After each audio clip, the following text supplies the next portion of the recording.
Global City began with mission workers in New York City and LA. And then eventually we took what we learned and we began sharing it with local churches in all kinds of context.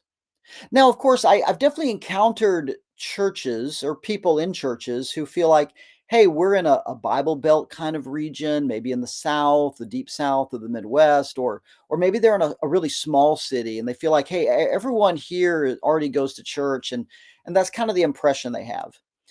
I would suggest that that's probably not the case. That perhaps that individual has surrounded themselves, has insulated themselves pretty effectively with other Christian relationships, and so they may not realize the parallel universe that exists even in their town. I also did outreach ministry in a city in West Texas, which is considered very Bible Belt. That town was host for three different Christian colleges, and I still found plenty of people that did not know Jesus or were really outside of church experience, even there. I was in another very small city outside of Fort Worth, Texas, and I was introduced to a guy who visited church for the first time in his life, and his girlfriend told him, "Hey, well, you're not a Christian, so don't take communion. Whatever you think of that, that was her take." And and she had texted him, and he gets up and he calls her and says, "What's communion?" And again, this is in a context in a small town where we may think, well, everybody goes to church. Not true. So, what really got one thing that really got my attention was on Tom Wadsworth's channel, and I'll include this video from his channel in the description. I'll include the link. Uh, he really shared a really interesting study that he has just done personally. And so he has done since the 80s, he's done about 8 different head counts all the way from the 80s, every few years into the 2020s. And so what he'll do is he'll just survey a 5 mile radius around his town.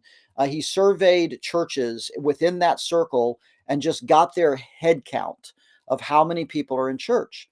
Now, the reason why this is important is I think when we in Global City talk about the shift to post-Christendom and reaching people outside the church and learning how to have these conversations with people, the response of folks that might be in smaller cities, in maybe very regions that seem to have a lot of Christian religiosity, they may think we're not talking to them.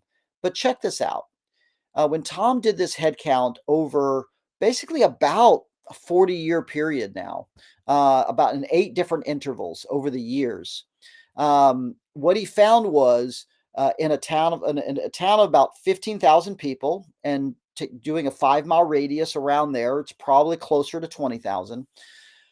Starting in the 80s, he found that over 6,000 is something like 6,400, 6,500, something like that. I don't remember the exact count, but over 6,000 people were regularly in church.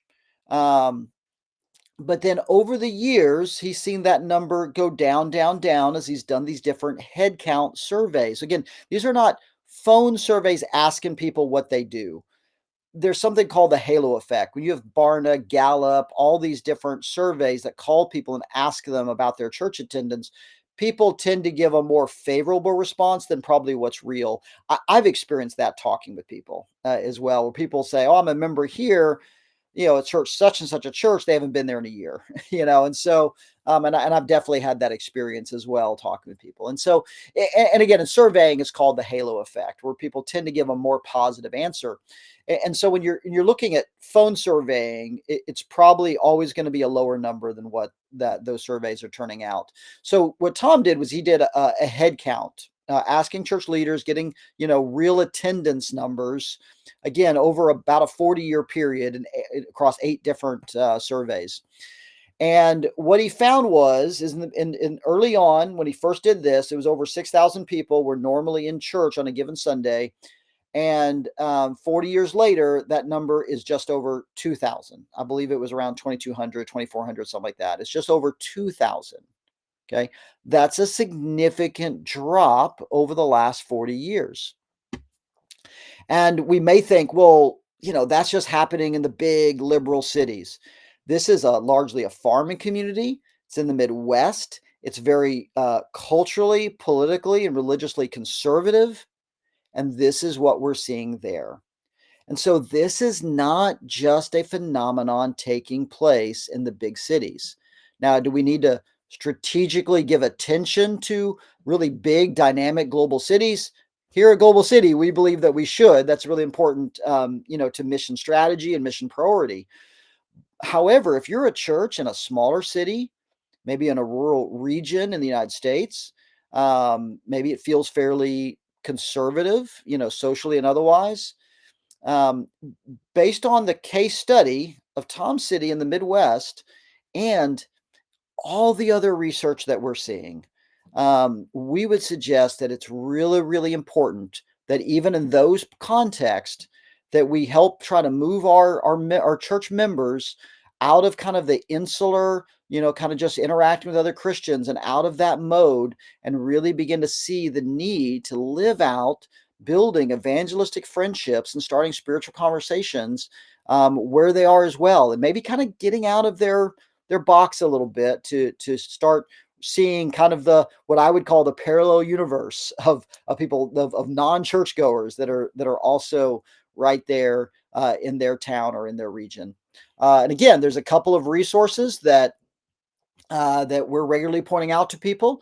One is that we come in and do training in how to start healthy spiritual conversations with people in a way that doesn't make them run and signals to people that we're persons of faith, even if they're not quite ready to respond, in a way where we continue to maintain friendships and dialogue. And so we do training workshops in churches, and that's a resource that we're regularly sharing.